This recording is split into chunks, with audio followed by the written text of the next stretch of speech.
आप सब जो लगातार YouTube चैनल पर हमसे जुड़े हुए हैं और जो लोग पहली बार देख रहे हैं, आप सभी से निवेदन है कि आप इस चैनल को सब्सक्राइब करें और बेल आइकन दबाएं ताकि आपको नए वीडियो के बारे में सूचना समय समय पर मिलती रहे।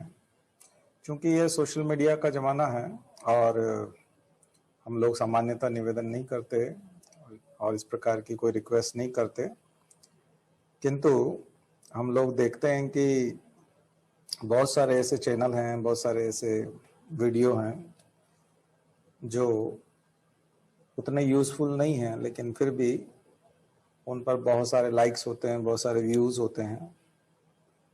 और उसका एक बहुत बड़ा कारण ये है कि वो लोग अपील भी करते रहते हैं समय समय पे। तो अब हम प्रत्येक वीडियो के साथ ये शुरुआत कर रहे हैं और यदि आपको ये उचित लगता है, पसंद आता है, तो निश्चित रूप से आप इसको पसंद करिए और इसको शेयर कीजिए, लाइक कीजिए, तो ये अधिक से अधिक लोगों तक पहुंच पाएगा। जो इस बार एग्जाम में जो नए तरीके से पूछा गया है, ये पिछले 25 सालों से मैं देख रहा हूं कि परीक्षा में जो पेपर आता है वो थोड़ा सा अनएक्सपेक्टेड आता है। कभी करंट अफेयर्स होता है, कभी नहीं होता है। तो इस बार आप करंट अफेयर्स का बहुत कम हिस्सा देखेंगे, लेकिन इसका मतलब ये नहीं है कि आगे से करंट अफेयर्स पूछना बंद कर देंगे। कुछ बेसिक चीजें हैं जो इस दुनिया को इस रूप में ढाले हुए हैं, वो बिल्कुल बेसिक है। अगर आप उन चीजों को कवर कर लेंगे तो फिर आपको परीक्षा में दिक्कत नहीं आएगी। तो जो बच्चे खास करके अभी तैयारी शुरू कर रहे हैं या जिन लोगों ने अभी 1 आध साल में तैयारी करना शुरू किया है, उन लोगों के लिए एक बहुत अच्छी बात मैं आज आपको कहने वाला हूं। कुछ बेसिक रूल्स बनाने होंगे हमको तैयारी करने के। वो बेसिक रूल्स क्या हो सकते हैं जिसमें कि आपको कोई समझौता नहीं करना। जैसे बेसिक फीचर्स हैं, बेसिक स्ट्रक्चर है हमारे संविधान का, आधारभूत लक्षण है हमारे संविधान के, ठीक वैसे ही इस परीक्षा की तैयारी के भी कुछ आधारभूत स्तंभ हो सकते हैं, कुछ बेसिक स्ट्रक्चर हो सकता है कि हम उस स्ट्रक्चर के तहत ही तैयारी करें, तो फिर कोई समस्या नहीं आएगी। जैसे हमारी तैयारी में एक पार्ट होता है विदेश नीति, फॉरेन अफेयर्स। अब फॉरेन अफेयर्स तो सरकार के हिसाब से तय होते हैं और सरकारें बदलती रहती हैं, अलग अलग विचारधाराओं की, राजनीतिक विचारधाराओं की सरकारें आती रहती हैं, तो विदेश नीति भी बदलती जाती है। लेकिन हमारी विदेश नीति के कुछ आधारभूत तत्व हैं जिनके साथ समझौता नहीं किया जा सकता। जैसे भारत कभी भी आक्रामक देश नहीं रहा, आक्रमण करने वाला देश कभी नहीं रहा, तो हम ऐसी किसी भी विदेश नीति के साथ समझौता नहीं कर सकते जो दूसरे के अधिकार क्षेत्र में हस्तक्षेप करता हो। एक चीज। दूसरी चीज, हम लोगों के यहाँ एक संस्कृति है, वैसे हर देश की अपनी एक संस्कृति होती है, लेकिन हम लोगों की को संस्कृति से बहुत ज्यादा प्यार है, हमारी धर्म और संस्कृति से हम लोगों को बहुत ज्यादा प्यार है। उसके साथ समझौता करने वाली विदेश नीति पर हम समझौता नहीं कर सकते। ऐसी विदेश नीति के बहुत सारे, जैसे एक समय में हमारी विदेश नीति टिकी हुई थी, वो गुट निरपेक्षता पर टिकी हुई थी कि हम किसी गुट में शामिल नहीं होंगे। लेकिन जब से मोदी जी आए हैं तो आपने देखा होगा कि हमने हालांकि मनमोहन सिंह के समय से ही आप प्रधानमंत्री थे जब मनमोहन सिंह, तो उस समय में आपने देखा कि अमेरिका की तरफ जो 123 एग्रीमेंट, हेनरी हायड समझौता, और अमेरिका की तरफ झुकाव जो है उस समय से शुरू हो गया था। और इस सरकार में आने के बाद, ये सरकार के आने के बाद वो और ज्यादा चलता रहा। तो गुटनिरपेक्षता लगभग पीछे छूटती चली जा रही है। तो अब वो उतना बड़ा आधारभूत तत्व नहीं रहा, लेकिन उसके बावजूद हम पूर्वोत्तर देशों में जब जाते हैं, पूर्व की तरफ जाते हैं, तब हम बुद्धा की बात करते हैं क्योंकि वो बौद्ध धर्म को मानने वाले देश हैं। पश्चिम की तरफ हम जाते हैं तब गांधी को मानने वाले देश हैं क्योंकि वो गांधी को आदर्श मानते हैं। तो ऐसे देशों में जब हम जाते हैं तो गांधी का सहारा लेते हैं। तो एक तरफ हम बुद्ध का सहारा लेते हैं, एक तरफ हम गांधी का सहारा लेते हैं। तो हमारी विदेश नीति में जो दो मूलभूत तत्व हैं वो बुद्ध और गांधी है, राम और कृष्ण नहीं है, या फिर हमारे और जो जितने देवी देवता है, हमारी संस्कृति है, वो नहीं है। तो आपको अपनी तैयारी में इन मूलभूत तत्वों को शामिल करना चाहिए। जब विदेश नीति पढ़ रहे हो तब बुद्ध को और गांधी को पढ़ते हुए आप अपनी विदेश नीति समझने की कोशिश करिए। दूसरा सेक्टर में फिर आता हूं, जो बार बार बोलता रहता हूं आपको, पर्यावरण। देखिए, मैंने आपको पहले भी कई सारी क्लासेस में कहा है और अभी फिर इस बार कहना चाह रहा हूं कि दो चीजें फ्यूचर में, दो चीजें बहुत ज्यादा इंपॉर्टेंट होंगी। वो होंगी, एक पर्यावरण और दूसरा हेल्थ। ये दो चीजें हैं जिस पे प्रशासन को भी काम करना चाहिए, नेताओं को भी काम करना चाहिए। इस पेंडेमिक में हमने ये चीज देखी है कि हेल्थ कितना बड़ा इशू है। हम उद्योगों पे ध्यान देते हैं, हम रोजगार पे ध्यान देते हैं, हम कृषि पे ध्यान देते हैं, शिक्षा पे ध्यान देते हैं, सब चीजों पे ध्यान दिया जाता है। सरकार का काम सब तरफ है, लेकिन पिछले 6 महीने से आप लोग देख रहे हैं कि सबसे ज्यादा फोकस किया जाने वाला जो क्षेत्र है वो स्वास्थ्य का है। कि अगर हम लोगों के पास हेल्थ इंफ्रास्ट्रक्चर है तो हम बड़ी से बड़ी महामारी से लड़ सकते हैं। तो आने वाले समय में हो सकता है और महामारियां हों। ये वायरस के बारे में अभी इतना डिक्लेयर नहीं किया गया है कि अभी इतनी रिसर्च नहीं हुई है, बहुत सारी चीजें अभी अनसुलझी है कि वाकई में मैन मेड है या नेचुरल है। हालांकि कुछ लोगों ने तो दावा खारिज कर दिया कि मैन मेड नहीं है, लेकिन यदि मैन मेड है, अगर इंसानों ने इसको बनाया है, लेबोरेटरी में कहीं बनाया है, तो फिर इसका प्रभाव जो है नेचर कहीं न कहीं नेचुरल सिलेक्शन का सहारा लेकर के खत्म कर देंगी। तो क्या यही कारण तो नहीं है कि जो अभी केसेस कम हो रहे हैं, वाकई में कम हो रहे हैं? थोड़ा सा तो फर्क पड़ा ही है। तो पूरी दुनिया में सेकंड सर्ज जब आएगा, दूसरी जगह दूसरी लहर शुरू हो गई है, हमारे यहाँ पे भी अगर सेकंड वेव आती है और मान लीजिए जैसा दावा फिर पॉल कर रहे हैं जो 15 मई को कर रहे थे कि 15 मई को पेंडेमिक चला जाएगा, ठीक वैसा ही दावा वो बोल रहे हैं फरवरी 2021 तक पेंडेमिक चला जाएगा। तो ये कुछ आधारभूत चीजें जो है आपको समझना पड़ेगी, क्योंकि जो सरकारें होती है वो इन चीजों को समझने की कोशिश नहीं करती और सरकारें आती जाती रहती हैं।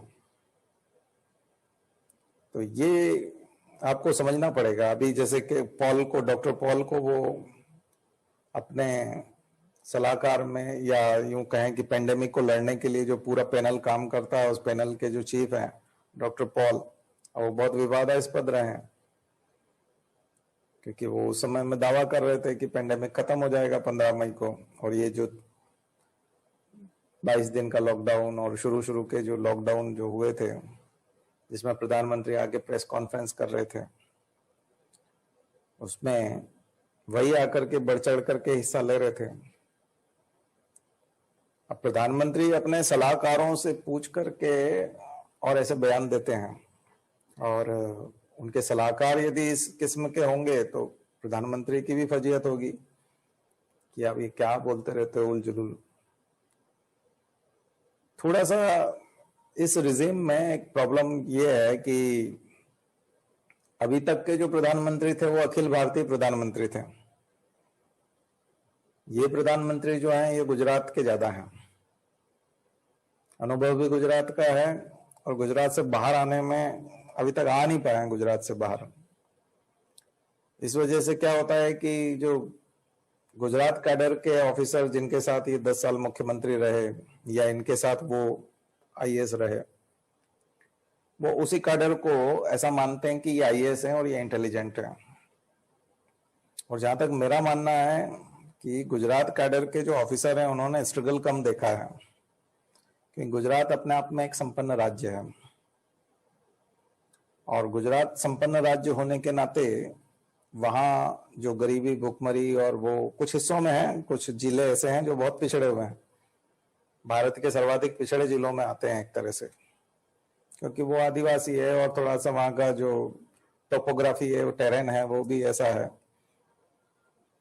कि उसमें पहाड़ियां बहुत है और वहाँ स्कूल्स भी कम है, आदिवासी लोग ज्यादा हैं, इस वजह से डेवलपमेंट भी उतना ज्यादा नहीं हुआ। तो वो हिस्सा ठीक है कि वो खराब है, लेकिन अधिकांश जो है, राजकोट हुआ, बड़ौदा हुआ, अहमदाबाद है, गांधीनगर है, ये जो पूरे क्षेत्र हैं गुजरात का, बड़ा संपन्न इलाका है। और वहां की जो मानसिकता है वो करप्शन की मानसिकता भी बहुत सामान्य सी मानसिकता है। वहां सभी लोग, जैसे अमीर व्यक्ति होता है तो अमीर व्यक्ति करप्शन को कोसता नहीं है, बल्कि उसको वो स्पीड मनी बोलता है। उसको बोलता है मुझे काम जल्दी कराना है।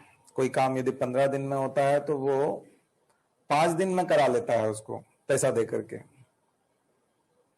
और वो अपने प्रॉफिट में से एक हिस्सा रखता है। जैसे उसको 100 करोड़ का प्रॉफिट हुआ तो 10 करोड़ की रिश्वत देनी है, तो उसके प्रॉफिट का एक हिस्सा रिश्वत के रूप में रखता है कि मुझे रिश्वत देनी ही है।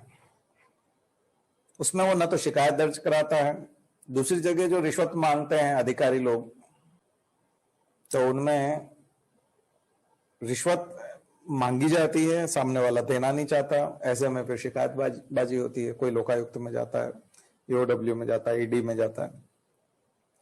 लेकिन गुजरात के साथ प्रॉब्लम यह है कि गुजरात के जो अधिकारी हैं वो ऑब्वियस लेते हैं इन चीजों को, रिश्वत के मामलों को।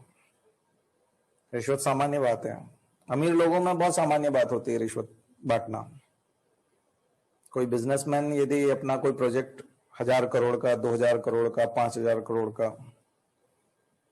अगर ये लेके चलता है कहीं से, मैं आपको बेसिक स्ट्रक्चर पे ही लेके आ रहा हूं इंडिया के, क्योंकि ये इंडिया है, इसको समझिएगा कि टोपोग्राफी कैसी है, गरीबी कहाँ कहाँ है, जनसंख्या कहाँ कहाँ है, अलग अलग राज्यों का नेचर कैसा है, और वो नेचर ऐसा क्यों है।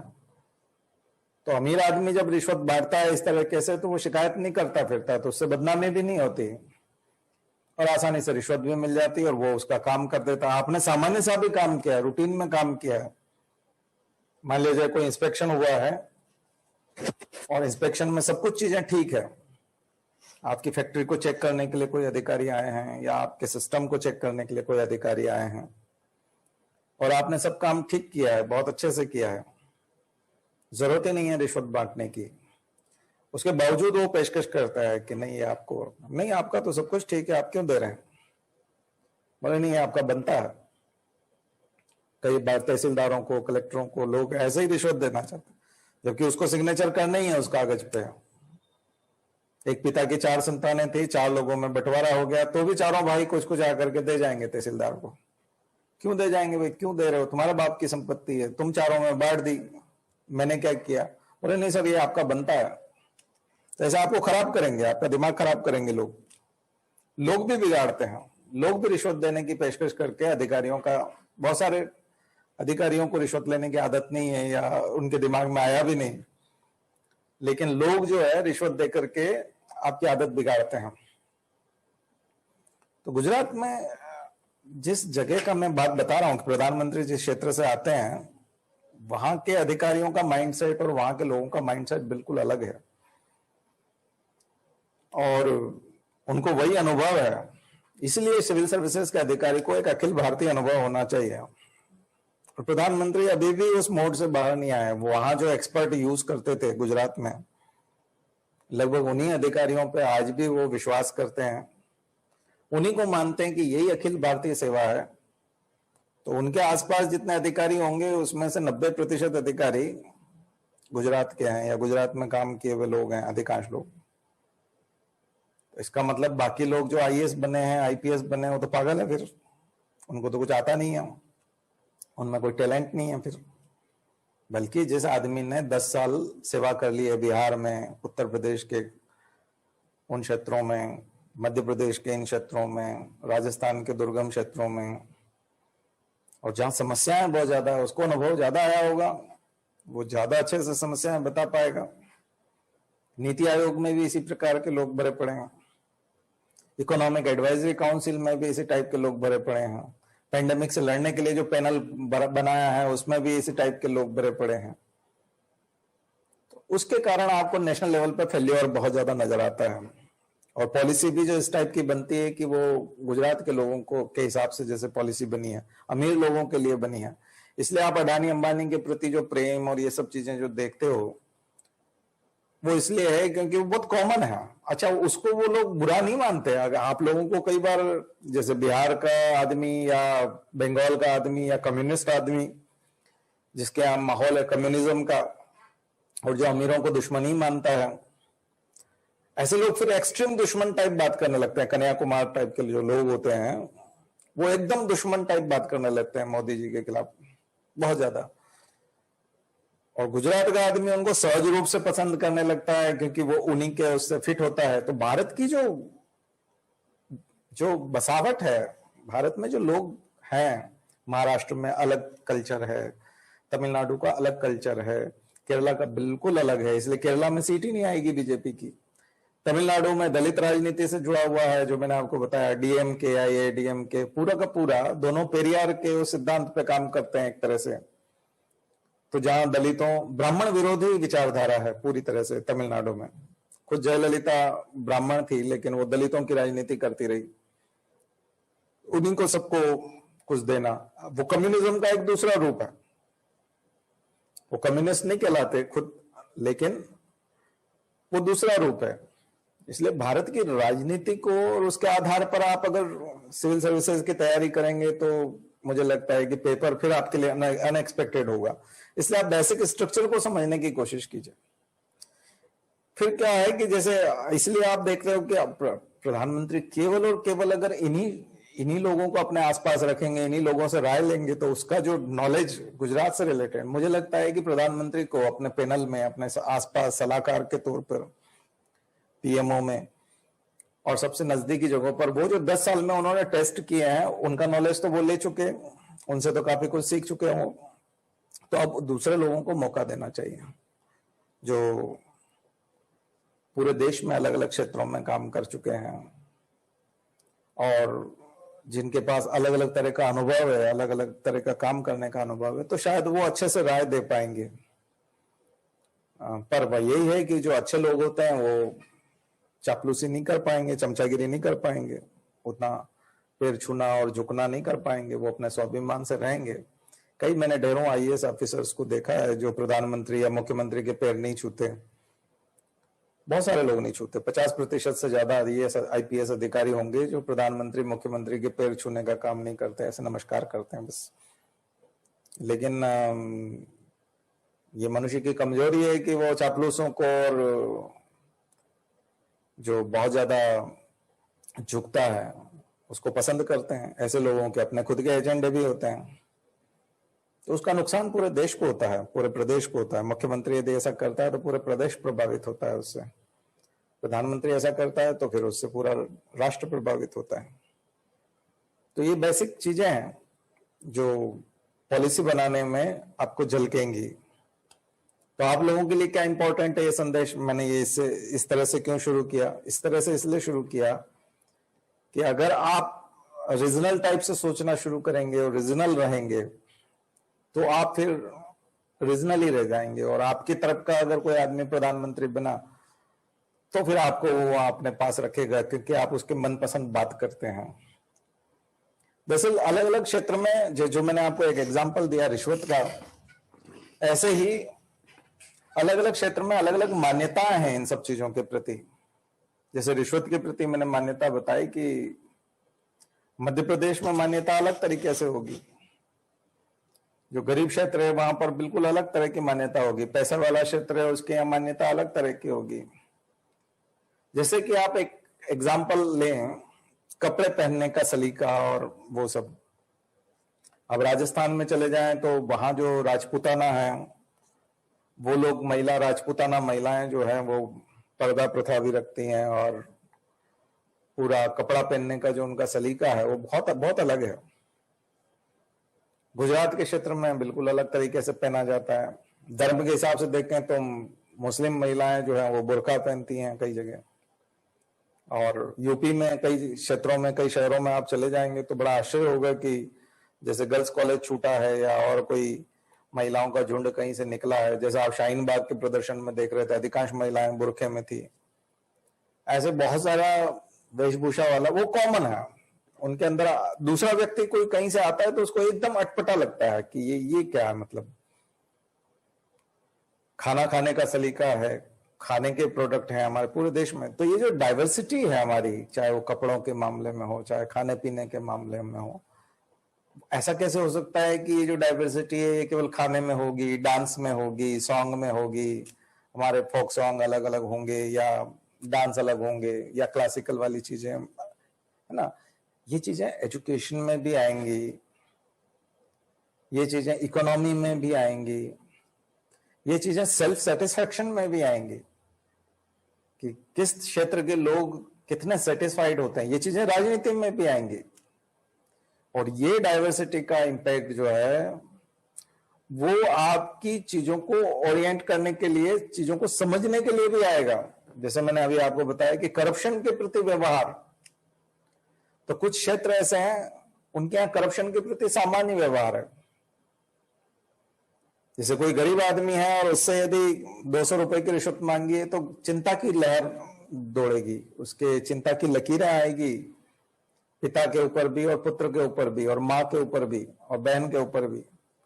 200 रुपए की रिश्वत में भी, 2000 रुपए की रिश्वत में भी वो चिंता में हो जाएंगे, 2000 रुपए कैसे देंगे हम।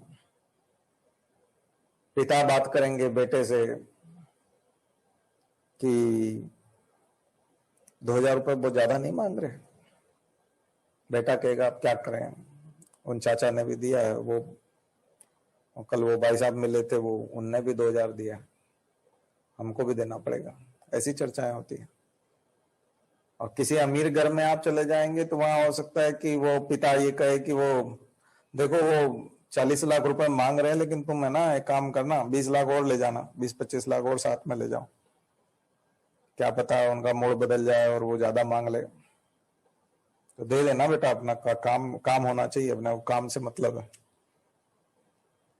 तो ये अलग अलग लोगों के, यानी कि ये कौन व्यक्ति कहाँ रहता है, क्या खाता है, क्या पहनता है, उसके आसपास का कल्चर कैसा है, उसकी आर्थिक स्थिति कैसी है, उससे लेकर के इन चीजों का मूल्यांकन होता है।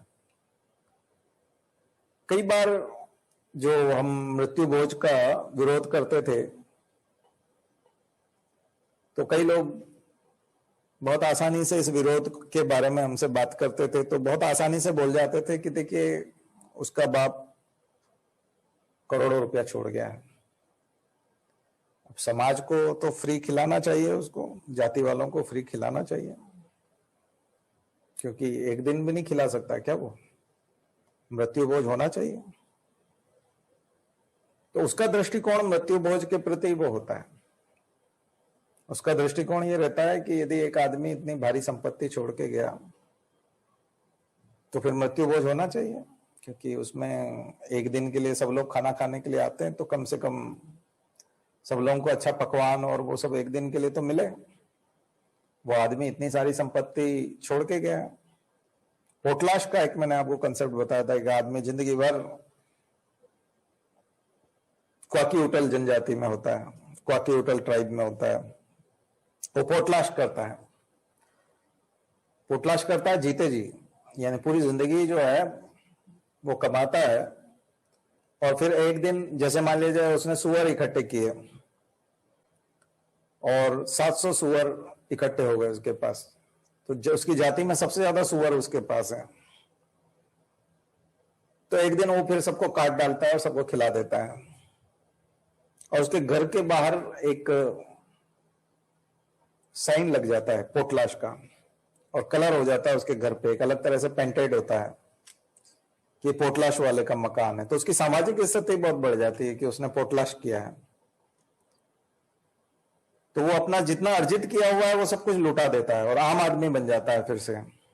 ये क्वाकी-उटल जनजाति में होता है ऐसा। इसका मतलब हम भी जनजाति समाज की तरह मृत्यु भोज कर करके, तो लोग बोलते हैं नहीं कंगला कहाँ होगा, उसके 10 करोड़ रुपए छोड़ के गए पिताजी, 10 लाख रुपए का कुछ खिला भी दिया।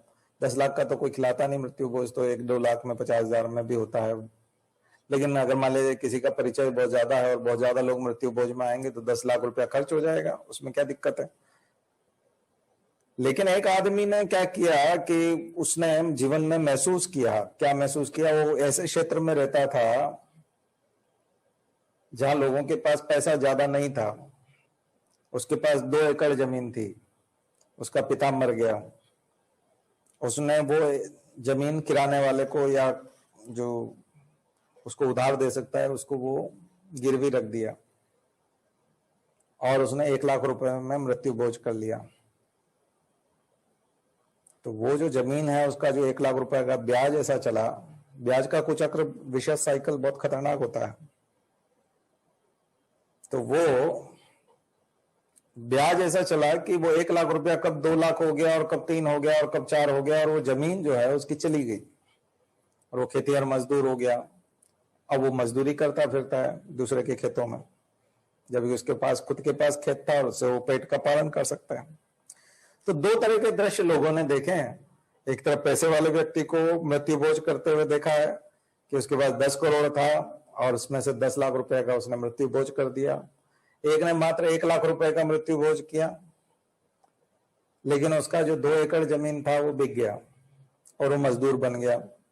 उसकी शारीरिक स्थिति भी खत्म हो गई, सामाजिक स्थिति भी खत्म हो गई, बीमारियां बहुत सारी उसको घर की कर गई, इलाज वो करा नहीं पा रहा है, परिवार में 1-2 लोगों की मृत्यु हो गई,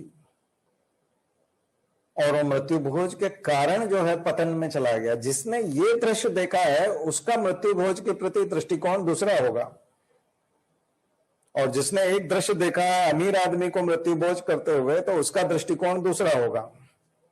लेकिन प्रशासनिक दृष्टिकोण क्या होगा? प्रशासनिक दृष्टिकोण ये होगा कि कोई भी मृत्यु भोज करे गलत है। अमीर आदमी को क्यों नहीं करना चाहिए? क्योंकि अमीर आदमी के यहाँ जो खाना खाने के लिए आएगा वो ये इंस्पायर होके जाएगा ना, वो वहां से प्रभावित होगा कि मुझे भी ऐसा करना चाहिए। इससे सामाजिक प्रतिष्ठा बढ़ती है। इसलिए खर्चीली शादियां भी नहीं होनी चाहिए, क्योंकि आप तो खर्चीली शादी कर लेंगे, लेकिन जो नहीं कर सकता है, इसलिए परम पूज्य गुरुदेव ने हमारे यहाँ गायत्री परिवार में एक बहुत ही बढ़िया कोटेशन निकाला है कि खर्चीली शादियां मनुष्य को दरिद्र और बेईमान बनाती हैं। या तो पैसे वाला होगा तो वो दरिद्र हो जाएगा, यानी गरीब हो जाएगा, जैसा मैंने आपको मृत्यु भोज में बताया। और अगर वो गरीब नहीं हुआ है और फिर भी ये सब काम कर रहा है, इसका मतलब है कि उसने बेईमानी की है, तो बेईमान हो जाएगा। तो इसलिए खर्चीली शादियों का भी विरोध होना चाहिए और मृत्यु भोज का भी होना चाहिए। तो प्रशासनिक दृष्टिकोण इस रूप में आपके दिमाग में डेवलप होना चाहिए। प्रशासनिक दृष्टिकोण इस तरह से डेवलप होगा, क्योंकि आप सबको लेके चलते हैं, आप सारे राज्यों को लेके चलते हैं, किसी एक राज्य के हिसाब से नहीं सोचते। तो आप एक राज्य के हिसाब से कब सोचेंगे, जब आपका दृष्टिकोण ही वैसा होगा। आपने एक पक्ष देखा है, आप इस तरह से अपनी दृष्टि को संकुचित किए हुए हैं, आप एक तरफ ही देखते हैं।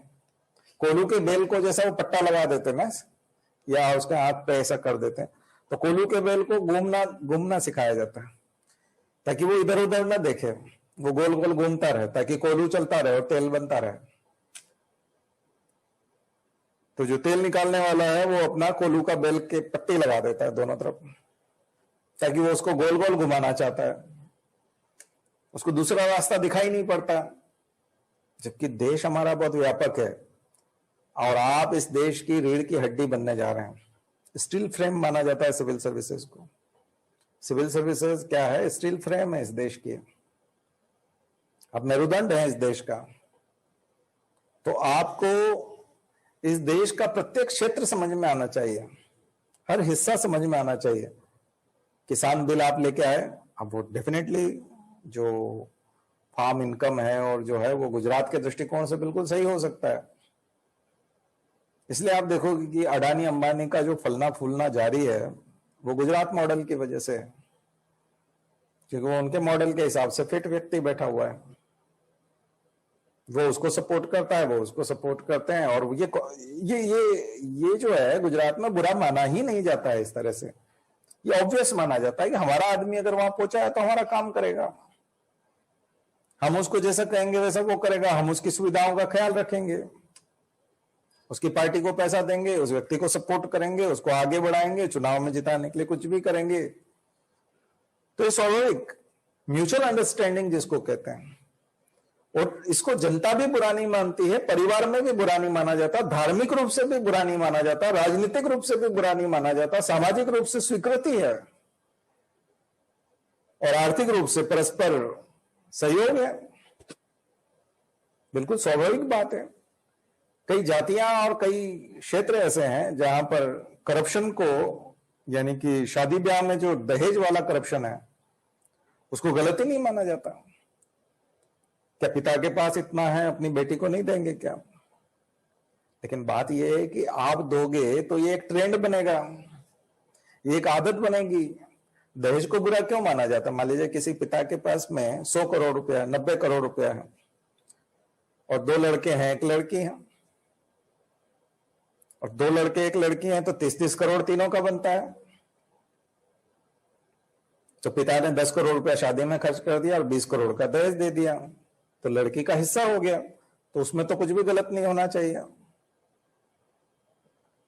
उसमें गलत कहां है?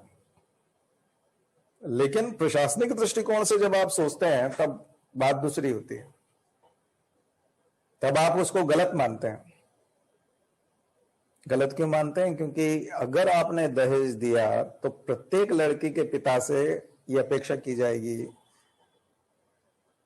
कि आप इतना रुपया देंगे, और जब कोई दूसरा नहीं दे पाएगा तब फिर उसके साथ अत्याचार होगा। तो महिला के साथ अत्याचार की शुरुआत इस रूप में होगी ना, इसलिए वो प्रोहिबिटेड है, इसलिए उसके लिए कानून बनाया गया। करप्शन तो बहुत सारे लोग कई लोग जो है लाइन में लगना पसंद नहीं करते, बल्कि 10 रुपया 20 रुपया दे करके लाइन तोड़ करके काम कराना पसंद करें। पहले जब बिजली के बिल जमा होते थे तो अंदर जो लोग लाइन में लगे रहते थे बिल जमा करने के लिए, तो कई लोगों का बिल है, जैसे 500 रुपया बिल है, तो 10 रुपया ऊपर रख देते थे और खिड़की के अंदर से पहुंचा देते थे और फिर अपने काम पे चले जाते थे। शाम को जब उधर से लौटते तो वो उनसे रसीद ले लेते थे। तो 1 घंटा जो लाइन में लगना था वो आपका बच गया और आपने 10-20 रुपया ज्यादा दे करके बाईपास कर लिया, आसानी से काम करा लिया। तो ये तो सुविधा है। दिल्ली में सामान्यतः जो लोगों को आप देखोगे तो उसको स्पीड मनी बोलते हैं कि काम स्पीड से हो जाता है, इसलिए स्पीड मनी है। हम बिजनेसमैन है, हमारे पास समय नहीं है और हम कहाँ लाइन में लगेंगे, कहाँ ये करेंगे, और जल्दी भी कराना है, नहीं तो अधिकारी 15 दिन में 1 महीने में फाइलें पड़ी है, देखते नहीं है। तो वो बहुत ऑब्वियस लगने लग जाता है। आप उस कम्युनिटी में जाकर के कहोगे कि ये बहुत खराब है, तो बोले नहीं नहीं, ये भ्रष्टाचार नहीं है बल्कि शिष्टाचार है। उसका बनता है, अधिकारी का बनता है इतना, तो क्यों? बोले नहीं, उसको तनख्वाह से क्या होता है साहब, तनख्वाह से क्या होता है? वो बहुत आप और हम सब तनख्वाह में जी सकते हैं क्या, बताओ? इतनी कम तनख्वाह है उनकी, इस तरह से बात करने लग जाते हैं।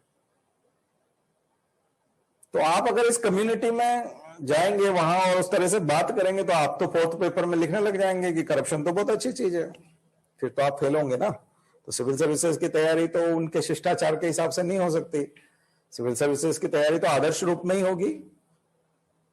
तो सिविल सर्विसेज की तैयारी के लिए आपको कुछ कंसेप्ट्स बनाने पड़ेंगे, पूरे भारत के प्रति एक विचारधारा बनानी पड़ेगी, है ना। कई जगह दलितों के साथ बहुत बुरा व्यवहार होता है, दलितों को खाना फेंक करके दिया जाता है, सामान फेंक करके दिया जाता है, उनके हाथ से सीधे पैसे नहीं लिए जाते हैं। अभी जैसे आपने पेंडेमिक में देखा ना कि कोरोना पेशेंट के साथ कैसा व्यवहार होता था, तो बहुत बुरा लगा लोगों को कि कई लोगों जो कोरोना हुआ, अधिकांश लोगों को कोरोना बीमारी होने का उतना बुरा नहीं लगा जितना उनके साथ जो व्यवहार हुआ उससे बुरा लगा, कि हमारे साथ व्यवहार कितना बुरा किया गया, हमको किस तरह से ट्रीट किया गया। हम तो मनुष्य थे, मात्र हमको वायरस लगा है, लेकिन हमारे साथ व्यवहार कैसा हुआ। तो फिर एक समुदाय जो है जिसे शेड्यूल कास्ट कहा जाता है, उससे कितने सालों से, हजारों सालों से उसके ऊपर इस तरह का व्यवहार होता है, 2000 साल 2500 साल से उसके साथ इसी प्रकार का व्यवहार होता है। उसको कैसा लगता होगा, क्योंकि वो सफाई का काम करता है, क्योंकि वो गंदगी में काम करता है, तो समाज की सफाई कर रहा है, गंदगी साफ कर रहा है। लेकिन वो ओबियस हो गया, इसलिए आप इसलिए आप अगर जाकर के देखेंगे कि अभी बीच में खबरें भी आई थी कि कोई अनुसूचित जाति के व्यक्ति को जो सरपंच बन गया है उसको नीचे जमीन पे, हम लोग भी जब इंस्पेक्शन के लिए जाते थे, कई जाते थे, तो एक और चीज है कि वो ऑब्वियस हो जाता है।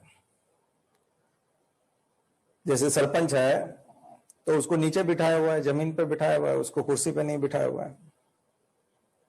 तो हम जब अधिकारी थे जैसे हमने कहा कि भाई तुम कुर्सी पे बैठो, सामने वाली कुर्सी, तो वो खुद भी नहीं बैठता, बोलता नहीं साहब ये सब बैठे हुए हैं और ये, और मैं तो यहीं ठीक हूं, हाथ जोड़ लेता है, माफी मांग लेता है। हम कहते हैं नहीं, जबरदस्ती उसको बिठा देते, बैठिए बैठिए, वहां बैठिए सामने, ये तो बैठे ही हैं, ये तो ठीक है, बैठे हैं तो अच्छी बात है, लेकिन आप भी बैठिए, आप सरपंच है, नीचे क्यों बैठेंगे?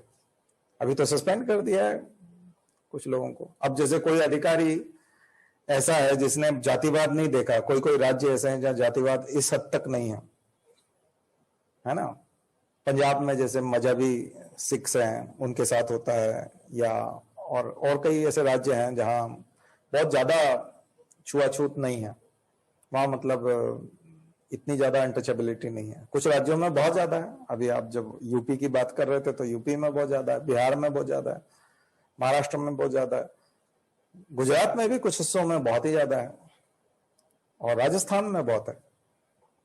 तो वहां का जो माहौल है, यदि आप देखेंगे तो जिस राज्य में मान लीजिए छुआछूत बहुत कम है और इस तरह का डिस्क्रिमिनेशन नहीं होता है, तो वो तो तुरंत जाकर के एकदम से सस्पेंड कर देगा, वहां जाएगा और कहेगा इस आदमी को नीचे किसने बिठाया, ऐसा आईएएस होगा तो वो बहुत हाइपर हो जाएगा। आप कहोगे नहीं ऐसा तो होना चाहिए और ऐसी टाइप का ऑफिसर होना चाहिए, तो वो वहां जाकर के इतना हाइपर होगा कि किसने बिठाया इसको यहाँ पे, जब वो साहब इसने बिठाया, बस सस्पेंड, तुमको सस्पेंड किया जाता है, तुमने इसको नीचे कैसे बिठा दिया, कि उसने पहली बार देखा जिंदगी में अनटचेबिलिटी को उस तरह से। अब आपका राजस्थान का होगा और उसको मालूम है कि मेरे गांव में इसी तरह का माहौल है, उसके घर पे भी लोग इसी तरह से बैठते हैं, उनको फेंक करके ही खाना दिया जाता है। जिसके घर में ऐसा होता है, जिसके मोहल्ले में ऐसा होता है, जिसके गांव में होता है, जिसने देखा है बचपन से, उसके लिए वो स्वाभाविक है। ज्यादा से ज्यादा उसके अंदर भाव भी आएगा कि चलो अब मैं आईएएस हो गया, मैं ऐसा नहीं होने दूंगा, तो उसको कहेगा भाई बैठ जाओ कुर्सी पे, बैठ जाओ, मैं बोल रहा हूं ना बैठो, तुमको कोई कुछ नहीं बोलेगा। और उनको भी चमका देगा कि भाई आज के बाद इसको जो है कुर्सी पे बिठाया करो, कोई बोलेगा नहीं इसको। ये तरीका भी हो सकता है, वो किसी को सजा नहीं देगा, उसको मालूम है कि ऐसी चीजों के लिए सजा नहीं दी जा सकती, क्योंकि ये तो बहुत कॉमन है। किस किस को टांगेंगे, जेल भर जाएगी आपकी, लाखों लोग हो जाएंगे। भारत की जेल की कैपेसिटी 5.5 लाख है, तो ऐसे तो आप 1 करोड़ लोगों को अंदर भर दोगे, तो जेलें बनानी पड़ जाएंगी, 20 गुना जेल बनानी पड़ जाएगी आपको, केवल अनटचेबिलिटी के लिए। तो इतनी बड़ी मान्यता है तो ये आपको पूरे भारत भर में समझना पड़ेगा कि दलितों के साथ पूरे भारत में व्यवहार कैसे होता है, अनटचेबिलिटी कितनी फैली हुई है, सोशल डिस्क्रिमिनेशन कितना है, महिलाओं की स्थिति कैसी है। आपके यहाँ पर हो सकता है महिलाएं बहुत अच्छी स्थिति में, कुछ कुछ ट्राइब्स ऐसी होती हैं, जैसे भगोरिया का ही एग्जाम्पल ले लीजिए आप, महिलाओं की स्थिति ले लीजिए। भील जो कम्युनिटी होती है उसमें जो महिलाओं की स्थिति है बिल्कुल डिफरेंट है। उसमें महिलाएं काम करने जाती हैं शहरों में। आपने देखा जो कंस्ट्रक्शन वर्क में जो महिलाएं लगी रहती हैं अधिकांश, भोपाल में, इंदौर में या किसी भी बड़े शहर में आप देखते हैं, मध्य प्रदेश के आसपास तो, हालांकि ये लोग दिल्ली में भी मिल जाएंगे, सब तरफ मिल जाएंगे। तो वो भील कम्युनिटी की जो महिलाएं होती हैं बड़ी हार्ड वर्कर होती हैं, और ये एक तरह का वुमन एम्पावरमेंट भी कह सकते हैं कि वो कंधे से कंधा मिला करके काम करने वाली बात जो है ना, वो है। उसका हस्बैंड भी काम कर रहा होता है पास में, वो भी काम कर रही होती हैं। भगोरिया में दोनों भाग करके शादी करते हैं, आपको पता है उनके अंदर कितना ओपन माइंडेड है। वहां एक तरह से अरेंज मैरिज नहीं होती भगोरिया में, भीलों में अरेंज मैरिज नहीं होती, प्रेम विवाह की तरह होता है, लव मैरिज जैसा होता है। भगोरिया अभी जब होली आएगी तो उस समय में होली के आसपास वो भगोरिया का त्योहार होता है, मेला लगता है। भगोरिया मेला भी है, भगोरिया डांस भी है, भगोरिया फेस्टिवल भी है, और भगोरिया शादी का एक प्रकार भी है जिसमें भाग करके वो, हालांकि एक सांकेतिक रूप से भागते हैं वो थोड़ी दूर तक, और फिर परिवार वाले उनकी शादी करा देते हैं। लेकिन वहां पर 10-12 दिन का जो 15 दिन का जो मेला होता है उसमें वो सब लोग अच्छे कपड़े पहन करके, रंग बिरंगे कपड़े पहन करके आते हैं। आपने देखा है कभी गूगल पे जाकर भगोरिया सर्च कीजिए तो तमाम फोटोग्राफ और वीडियो मिलेंगे आपको, और वो लोग पसंद करते हैं। तो वो जो कम्युनिटी है वो तो अपने आप में कितनी खुली कम्युनिटी है, जबकि वो आदिवासी हैं, भील हैं। लेकिन कई क्षेत्रों में आप चले जाएंगे कि ऑनर किलिंग हो जाएगी, अगर आप पसंद की शादी कर लेंगे तो ऑनर किलिंग हो जाएगी। कई क्षेत्र तो ऐसे हैं कि बात जाति की नहीं है, धर्म की नहीं है, पिता से बिना पूछे आपने तय किया, उस बात पे ही पंगा हो जाता है, उस बात पे ही बहुत बड़ा झगड़ा हो जाता है कि आपने पिता से और घर परिवार से पूछे बिना कैसे तय कर लिया। परिवार वाले तय करेंगे, आप कौन होते हो तय करने वाले। उसमें जाति और धर्म का तो कोई लेना, वही जाति है वही धर्म है, उसके बावजूद शादी नहीं होती। और बल्कि पसंद कर लिया, अब तो इससे तो होगी ही नहीं, अब तो डेफिनेटली दूसरे से ही होगी। इतनी जिद करने वाले कम्युनिटी भी है, और उस पर ऑनर किलिंग करने वाली कम्युनिटी भी है कि उस पर पंचायत बैठ जाती है, फिर बिल्कुल ही ऑनर किलिंग ही कर देते हैं। उसमें महिलाएं भी शामिल होती हैं, वो जो स्वीकार करती हैं, हाँ हाँ बिल्कुल मार डालो, ऐसी बेटी किसी काम की नहीं, ऐसा लड़का किसी काम का नहीं, मारो इनको, मार डालो। इस तरह के लोग भी हैं ऐसी कम्युनिटी में। तो भारत जो है बड़ा विचित्र देश है, इसकी डाइवर्सिटी को समझिएगा, यहाँ की मान्यताओं को समझिएगा, यहाँ जो परसेप्शन है लोगों का। जब आप इस चीज को, इतनी सारी डाइवर्सिटी को, इस चीज को समझने की कोशिश करेंगे, फिर पेपर आपको बेकार नहीं लगेगा, फिर लगेगा कि आप पेपर की तैयारी जो है तब आपने की है। तो आप आए थे तैयारी करने के लिए सिविल सर्विसेज की, और क्लास में सुना कि ये तो मतलब हमको बहुत कुछ पढ़ना पड़ेगा। हाँ, पढ़ना तो पड़ेगा। अच्छा, ये बात हुई भारत की। अब दुनिया तो डाइवर्स है ही, तो आज हम एक आर्टिकल लेंगे अफगानिस्तान के ऊपर, और ऐसे ही आपको एक एक देश को समझना पड़ेगा। बांग्लादेश को समझने की कोशिश कीजिए, इसी के आधार पर फिर आपका फॉरेन अफेयर्स आएगा ना। नहीं तो फॉरेन अफेयर्स में आप किसी ऐसे देश को पेशकश कर देंगे तो आपका ओछापन नजर आएगा। कई जगह पर किसी तरह की बात करना अलग तरह की चीज हो जाती है, जैसे भाषा का भी अंतर हो जाता है। किसी किसी क्षेत्र में कोई कोई भाषा जो, कोई शब्द जो है वो बड़ा सम्मानजनक होता है, किसी दूसरे क्षेत्र में जाकर के वो अपमानजनक हो जाता है। तो हमारे जो क्षेत्र है मालवा में बाई शब्द जो होता है, बाई शब्द बहुत सम्मानजनक होता है। हम जिसको सम्मान करते हैं उसको बाई कहते हैं, है ना। मालवा जो क्षेत्र है, मैं जिस क्षेत्र से आता हूं, वहां बाई शब्द का मतलब जो है बहुत सम्मान पूर्वक किया जाता है, जिसका हम बहुत सम्मान करते हैं। यानी जो बुजुर्ग होते हैं, सीनियर होते हैं, महिलाओं में जो सीनियर महिला होती है जिसका बहुत सम्मान किया जाता है। मतलब मान लीजिए किसी महिला का बेटा भी खड़ा है, उसका पति भी खड़ा है, और आपने प्रणाम करके उसको बाई बोल दिया, तो वो आपको संस्कार ही मानेगा। वो आपको मानेगा कि आप में बहुत संस्कार हैं, आप अच्छे विचार रखते हैं महिलाओं के प्रति, सम्मान करते हैं आप महिलाओं का। दूसरे क्षेत्र में कहीं जो है आप चले जाइए भोपाल के इधर और या और इधर, तो बाई उसको बोलते हैं जो नौकरानी होती है, घर में काम करने आती हैं। और कुछ क्षेत्र हैं भारत के जहां पर बाई का मतलब वेश्या होता है। तो आपने किस भाव से बोला? नहीं, आप शब्द पे गए। तो जब एक देश में इतनी भिन्नताएं हैं एक शब्द के ऊपर, तो जो बार बार बात आती है लोकल लैंग्वेज में, तो कई जगह स्थानीय भाषाओं में गाली देकर के बात करने की एक ट्रेंड होती है। गाली देकर के बात करते हैं, मतलब सामान्य बात भी कहना है तो उसके आगे पीछे प्रेफिक्स अफिक्स जो है वो गालियां होती हैं। बात सामान्य है। पंजाब में आप पिता पुत्र को या दो दोस्तों को या दो लोगों को बात करते हुए सुनेंगे, तो अगर आप किसी दूसरे कमरे में हैं और आप वहां की संस्कृति से वाकिफ नहीं है, तो ऐसा लग सकता है कि झगड़ा हो रहा है दोनों के बीच में, जबकि दोनों सामान्य बात कर रहे हैं।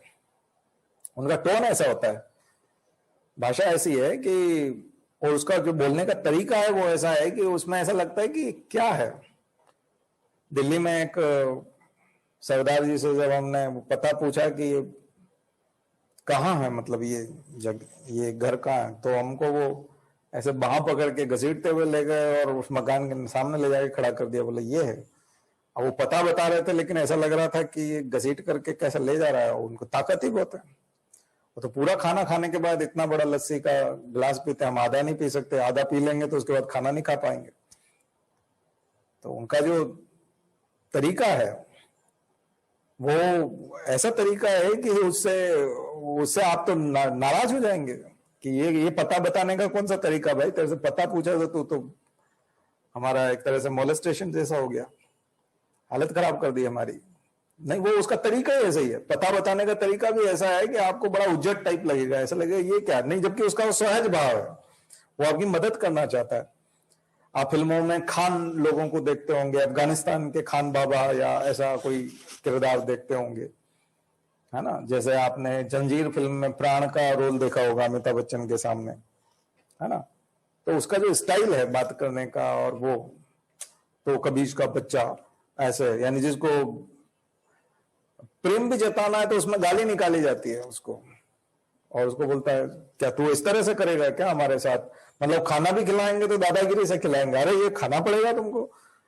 कई इलाकों में तो बहुत ही सम्मान पूर्वक पेश आया जाता है। तो ये जो मैं लैंग्वेज में फर्क बता रहा हूं, फिर सोचे जब भारत में इतना फर्क है तो फिर दुनिया की अगर स्टडी नहीं होगी और आप पॉलिटिशियन बन गए, प्रधानमंत्री बन गए, विदेश मंत्री बन गए भारत के, तो आप तो कचरा करवा बैठोगे ना। आपको क्या पता भाई, पूरी दुनिया को समझे बिना, दुनिया की संस्कृतियों को जाने बिना। इसलिए प्रधानमंत्री के पहले जब दौरे होते थे, अभी तो क्या है कि ये सब ट्रेंड खत्म हो गया है, प्रधानमंत्री जी तो सर्वशक्तिमान है और सर्वज्ञाता है, इनको सब आता है, सारे फील्ड आते हैं, किसी से कुछ पूछते नहीं, करते नहीं, और पूछते भी थोड़ा बहुत पूछते हैं। पहले अगर किसी प्रधानमंत्री को दौरा करना है जापान का, तो एक तरह से उसकी ट्यूशन चलती थी। जापान का दौरा करने से पहले 15-20 दिन, एक महीना, कौन व्यक्ति आते थे जिन लोगों ने जापान में 35 साल तक, 40 साल तक टीचिंग कर ली, जापान में जाके पढ़ा दिया, जापान में रहे और वहां की संस्कृति को जाना कि वहां के लोग क्या करते हैं। अभी ये शॉर्ट में ही सब समझ लेते हैं, कम शब्दों में सब कुछ जान लेते हैं बाबा, और उनको सब पता है। बाकी पहले के प्रधानमंत्री बहुत सीखते थे, उसके बाद दौरे करते थे, उसके बाद डिप्लोमेसी चलती थी। तो ये, जैसे आपने जवाहरलाल नेहरू को देखा, उन्होंने भारत एक खोज लिखा है, तो आप उनकी भारत की समझ जान सकते हैं कि भारत के प्रति उनकी समझ कितनी है। डिस्कवरी ऑफ इंडिया जिस व्यक्ति ने लिखा है, तो उसने कहां से किन किन क्षेत्रों के बारे में और सबके बारे में सम्मानजनक लिखा है, किसी के प्रति कोई नफरत नहीं है। दारा शिकोह के बारे में भी लिखा है उन्होंने, भारत एक खोज के एपिसोड देखिए। वो उपनिषदों के बारे में भी लिखते हैं, वो रामायण महाभारत के लिए भी लिखते हैं, हिंदू धर्म के ऊपर काफी लिखते हैं, वो दक्षिण के संप्रदायों के ऊपर लिखते हैं। भारत एक खोज के जितने भी एपिसोड देखेंगे तो आप भारत को समझते हैं ना, तो ये तो एक ही व्यक्ति ने लिखा है, आप तो भारत एक खोज को देख करके समझ रहे हैं। डिस्कवरी ऑफ इंडिया तो जवाहरलाल नेहरू ने लिखा है। तो क्या उस आदमी की, देखिए जिसकी समझ यहां ज्यादा है डेफिनेटली फिर उसकी समझ जो है वो चीन के प्रति भी होगी, उसकी समझ रशिया के। अब चीन तो धोखेबाज था तो था ही, वो तो धोखा उसने दिया ही है, उस समय में भी दिया है, तो आज भी आपको विश्वास नहीं करना चाहिए था उसका। रशिया के प्रति भी समझ उसकी उतनी होनी चाहिए, अफगानिस्तान के प्रति भी समझ होनी चाहिए, और ब्रिटेन के प्रति भी होनी चाहिए, यूएस के प्रति होनी चाहिए, कोरिया के प्रति होनी चाहिए, वियतनाम के प्रति होनी चाहिए। तो ये कई देश तो हमारे देश बनने के बाद अस्तित्व में आए ना, बाद में स्वतंत्रताएं मिली उनको। लेकिन जिस आदमी की जितनी ज्यादा समझ होगी उतना ब्राइट फ्यूचर उस कंट्री का होगा अगर वो नेता बनता है तो। और चूंकि आप बोलेंगे कि हम तो नेता नहीं बनना चाहते, हमको प्रधानमंत्री की तैयारी करवा रहे हो क्या, विदेश मंत्री की तैयारी करो। हम आपको प्रधानमंत्री विदेश मंत्री नहीं बनाना चाहते, हम आपको प्रशासनिक अधिकारी बनाना चाहते हैं। लेकिन ये सब समझ आपको इसलिए होनी चाहिए क्योंकि आप योग्यता के आधार पर वहां पहुंच रहे हैं, और प्रधानमंत्री और मुख्यमंत्री किस आधार पर पहुंचते हैं, वो मत के आधार पर पहुंचते हैं, जनमत के आधार पर पहुंचते हैं। लोकतंत्र है तो सर्वाधिक लोकप्रिय व्यक्ति जो होगा वो जीत जाएगा और प्रधानमंत्री मुख्यमंत्री और ये बन जाएंगे। पर आप तो उनको सलाहकार बनेंगे ना उनके, तो आपको उस स्तर का होना चाहिए ताकि आप उनको सही सलाह दे सके। देखिए अभी ये प्रधानमंत्री कितना पूछ रहे हैं मैं बहुत ज्यादा नहीं जानता, कम ही पूछ रहे हैं डेफिनेटली, लेकिन निश्चित रूप से कोई न कोई प्रधानमंत्री ऐसे आएंगे फ्यूचर में आपको, आपके समय में, जो आपसे पूछेंगे कि आप बताइए हमें यहाँ क्या करना होगा, तब आप क्या सलाह देंगे। तो आप और बड़े स्थान पे पहुंच रहे हैं, जो प्रधानमंत्री से भी ऊंचा है, जो मुख्यमंत्री से भी ऊंचा है, विदेश मंत्री से भी ऊंचा है। आपने अगर आईएफएस ले लिया, आज हम एक आईएफएस की न्यूज भी लेने वाले हैं। फॉरेन सर्विसेज के 74 ईयर हो गए हैं, 75वां साल शुरू होने वाला है। 1946 में पहली बार शुरुआत हुई थी इसकी, फॉरेन सर्विसेज की, आईएफएस की, इंडियन फॉरेन सर्विसेज की। तो इंडियन फॉरेन सर्विसेज जो है वो फिर हमारी सीमाओं के पार, हमारा दुनिया भर में समुद्र पार, तो ओवरसीज जो हमारी जितनी भी रिलेशनशिप है उसको तय करती हैं। दुनिया भर में हमारे दूतावास हैं। टीपू सुल्तान के बारे में माना जाता था कि दुनिया के कई देशों में उसके एम्बेसी उस जमाने में टीपू सुल्तान ने खोल दी थी। तभी तो आप देखते हो कि नागरिक टीपू कहलाता था, और वो फ्रेंच रिवॉल्यूशन से कितना प्रभावित था टीपू सुल्तान। तो फ्रांस के लोग उनके यहाँ आकर के सेना को ट्रेनिंग देते थे। अंग्रेजों का वो सबसे बड़ा दुश्मन क्यों बना? तो टीपू सुल्तान अंग्रेजों का सबसे बड़ा दुश्मन इसलिए बना क्योंकि वो फ्रेंच से दोस्ती रखता था, अपने आप को सिटीजन टीपू कहता था, और वो फंडामेंटल राइट्स में विश्वास रखने लगा था। कॉन्स्टिट्यूशन का जो बेसिक स्ट्रक्चर है वो एक तरह से उसने अपने राज्य में पहले लागू कर दिया था कि लोगों के फंडामेंटल राइट्स होंगे, महिलाओं के अधिकार होंगे, हर वर्ग के साथ समान व्यवहार किया जाएगा। तो कई बार सेक्युलरिज्म की बात भी की जाती है। कई लोग सिरे से नकार देते हैं टीपू सुल्तान को क्योंकि वो धार्मिक प्रतिबद्धताएं उनके साथ नहीं देती। तो उनका कमिटमेंट जो होता है, हाँ जैकोबिन क्लब डेफिनेटली, तो उनका जो रिलीजियस कमिटमेंट है वो उसके साथ सूट नहीं करता, इसलिए वो उसको एकदम से नकार देते हैं। लेकिन अगर आप 1799 में टीपू सुल्तान की मौत हुई है तो 1790 के आसपास आप देखिए कि एक आदमी सेक्युलरिज्म के बारे में सोच रहा है। एक व्यक्ति दुनिया भर में एम्बेसी खोल के बैठा हुआ है, दुनिया के कई क्षेत्रों में उसके दूत हैं जो दूसरे देशों के साथ संपर्क में हैं। नेपोलियन से उसका कम्युनिकेशन है, और नेपोलियन का वेट कर रहा था। नेपोलियन अगर इंडिया तक पहुंच गया होता है स्टीम इंजन के बल पे तो फिर क्या होता बताइए? बिल्कुल एक दूसरा दृश्य होता। तो फ्रेंच कम्युनिटी जो है अभी जो बोल रही है वो कितना एंटी इस्लामिक बोल जाते हैं। वो पैगंबर मोहम्मद का कार्टून बनाने पर वहां हत्या हो जाती है। तो वो उन्होंने साफ साफ कह दिया फ्रेंच लोगों ने अभी कि हमारा एक अपना स्टाइल है जीवन जीने का, फ्रांस का। दरअसल आप फ्रांस की नागरिकता ले रहे हैं, आप यहाँ इस्लामिक कंट्री बनाने के लिए नहीं आ रहे। वो साफ साफ बोलते हैं आपको फ्रांस में आना है तो फ्रेंच बन जाइए, हम आपको रोकते नहीं है।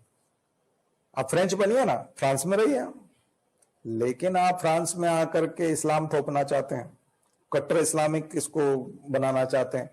आप बोलेंगे देखिए हमारे यहाँ देवताओं की या पैगंबरों की या कोई भी महापुरुषों के कार्टून बनाए जा सकते हैं, उनके ऊपर कॉमेडी पैरोडी कुछ भी लिखा जा सकता है, उनकी हंसी उड़ाई जा सकती है। आपको अपना धर्म प्यारा है, अपने देश में रहिए।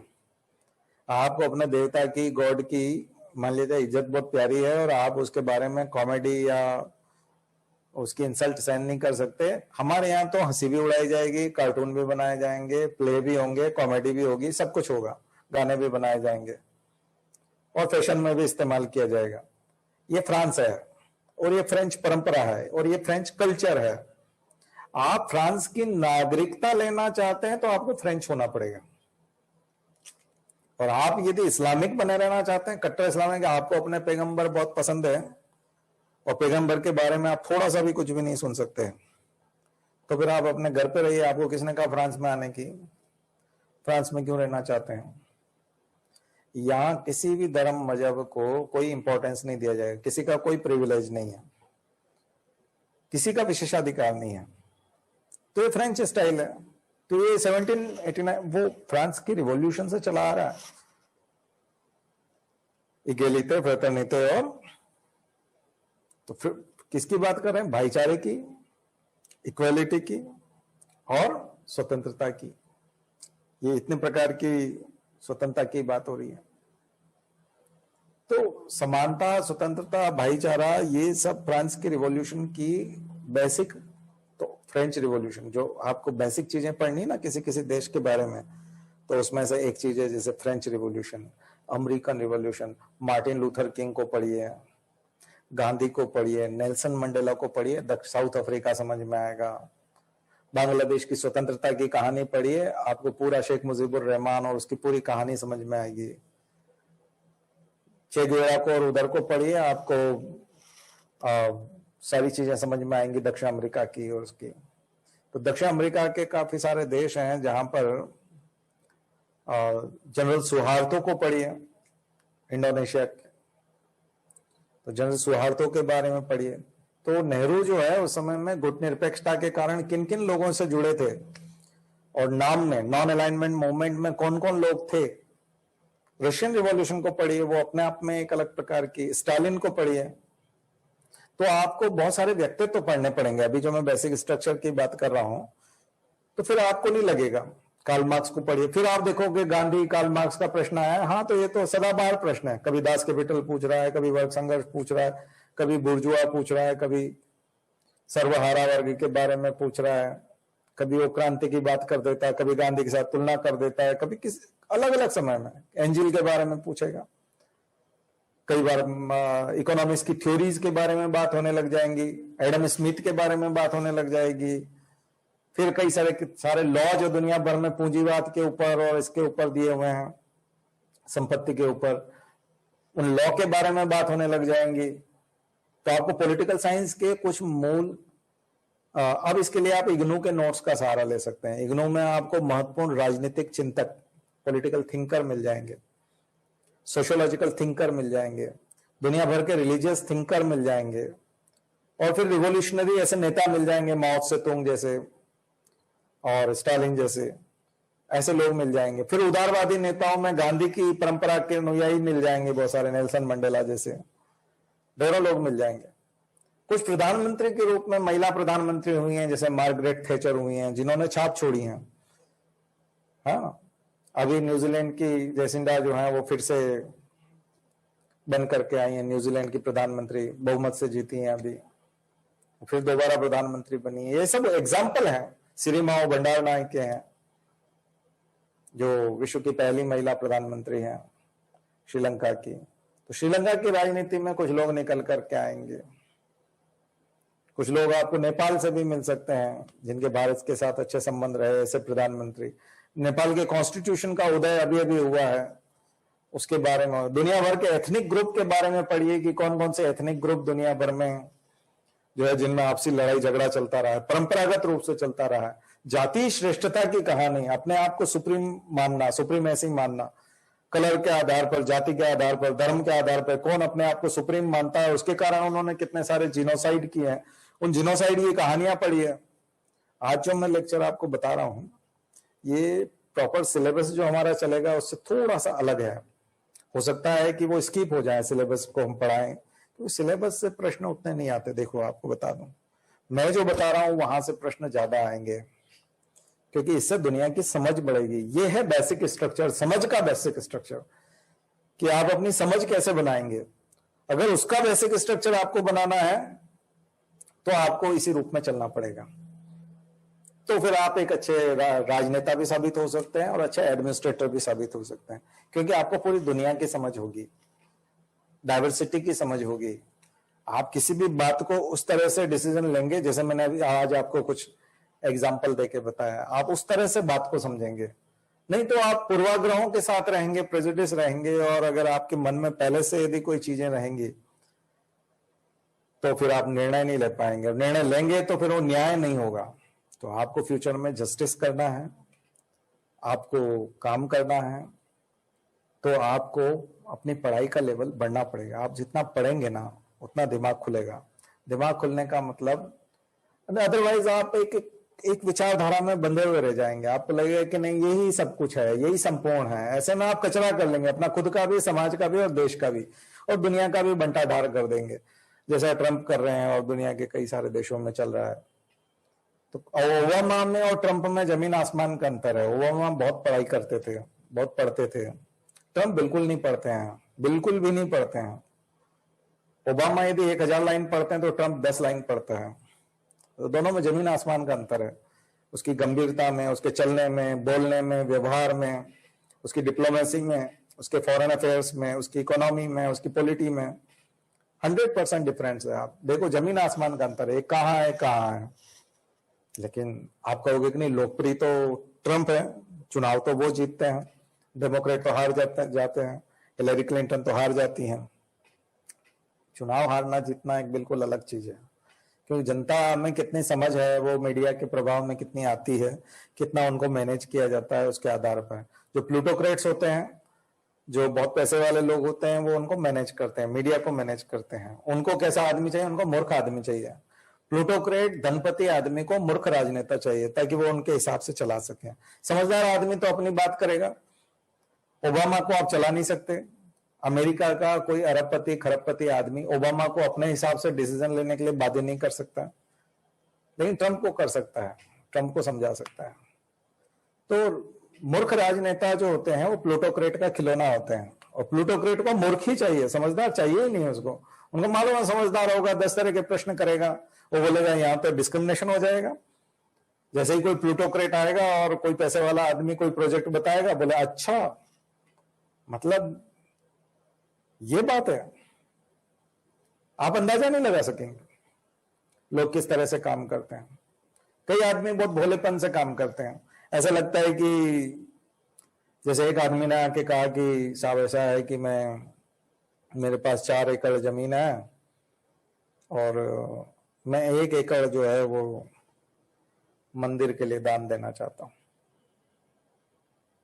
तो 4 एकड़ जमीन में से 1 एकड़ मंदिर के लिए दान देगा, बहुत बड़ी बात हो जाएगी। तो ये तो कमाल की बात हो गई।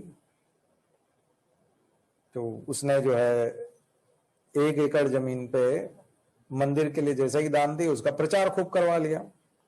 दान बहुत आ गया, मंदिर के लिए दान इकट्ठा हुआ। भव्य मंदिर बनना चाहिए, भव्य मंदिर बनना चाहिए।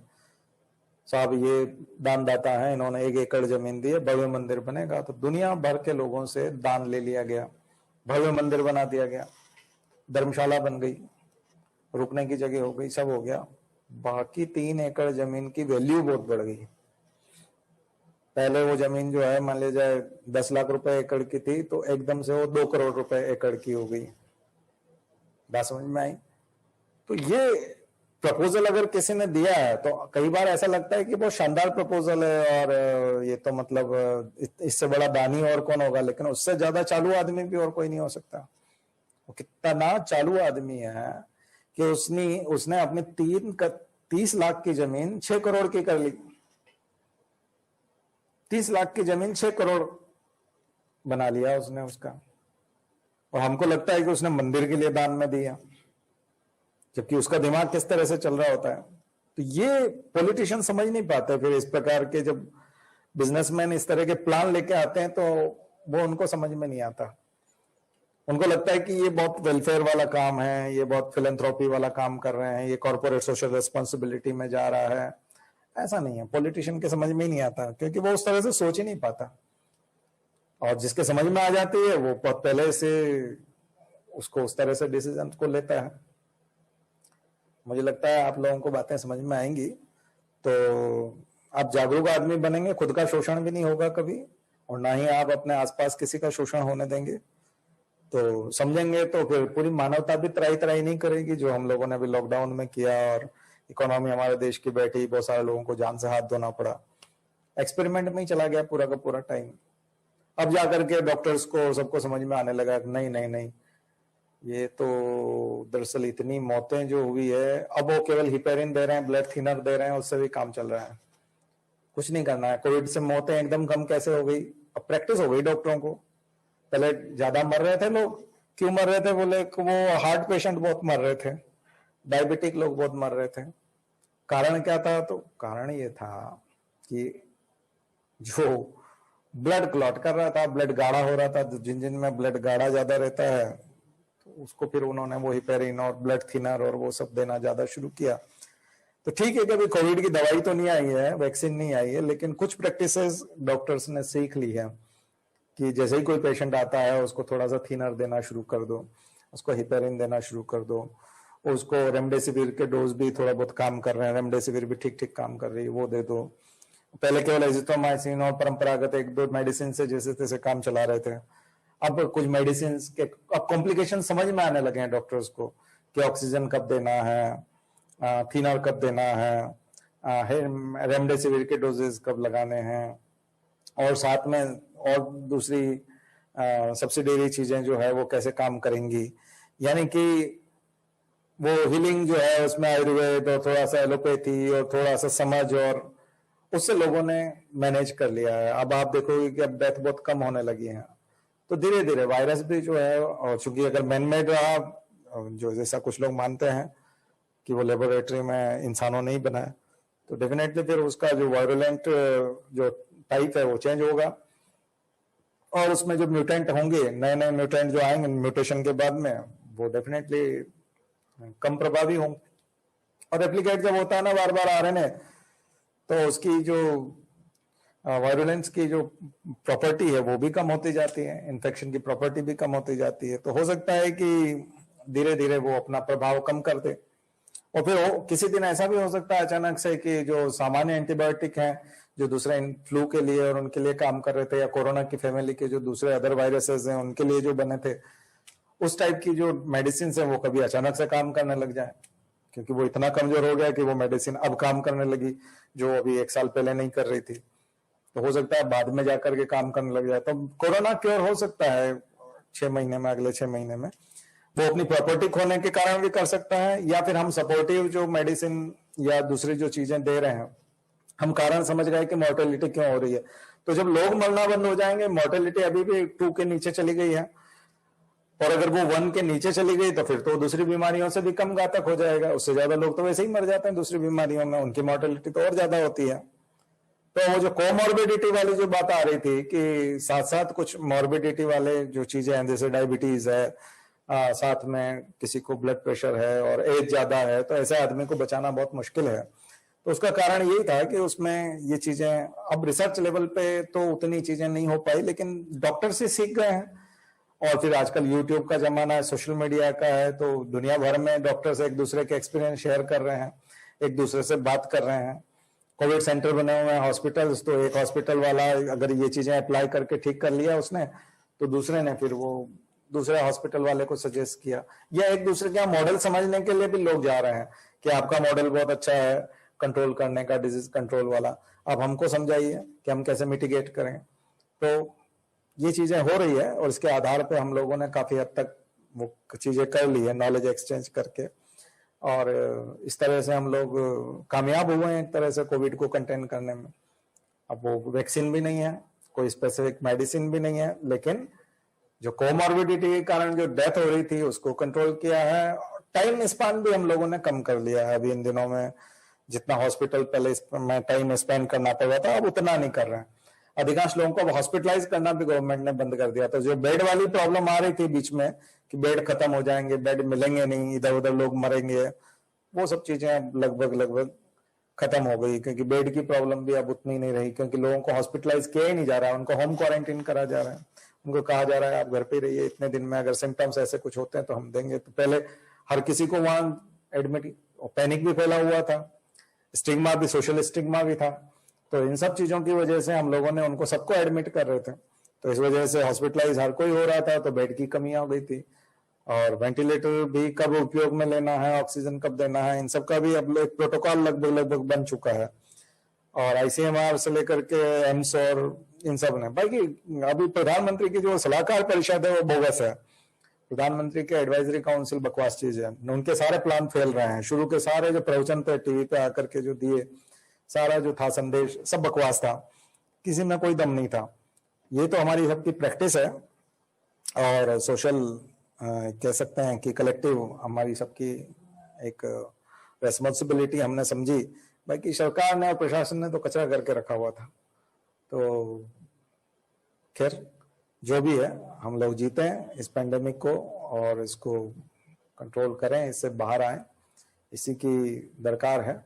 मुझे लगता है कि आज की बात आपको अच्छी लगी होगी और बहुत सारी नई सूचनाएं भी आपको मिली होंगी। चलिए,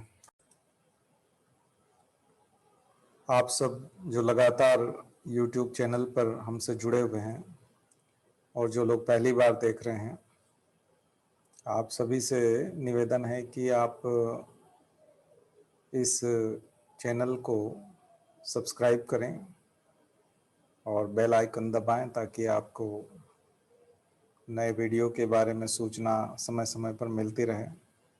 क्योंकि ये सोशल मीडिया का ज़माना है और हम लोग सामान्यतः निवेदन नहीं करते और इस प्रकार की कोई रिक्वेस्ट नहीं करते, किंतु हम लोग देखते हैं कि बहुत सारे ऐसे चैनल हैं, बहुत सारे ऐसे वीडियो हैं जो उतने यूज़फुल नहीं हैं, लेकिन फिर भी उन पर बहुत सारे लाइक्स होते हैं, बहुत सारे व्यूज़ होते हैं। और उसका एक बहुत बड़ा कारण ये है कि वो लोग अपील भी करते रहते हैं समय समय पे। तो अब हम प्रत्येक वीडियो के साथ ये शुरुआत कर रहे हैं और यदि आपको ये उचित लगता है, पसंद आता है, तो निश्चित रूप से आप इसको पसंद करिए और इसको शेयर कीजिए, लाइक कीजिए, तो ये अधिक से अधिक लोगों तक पहुंच पाएगा।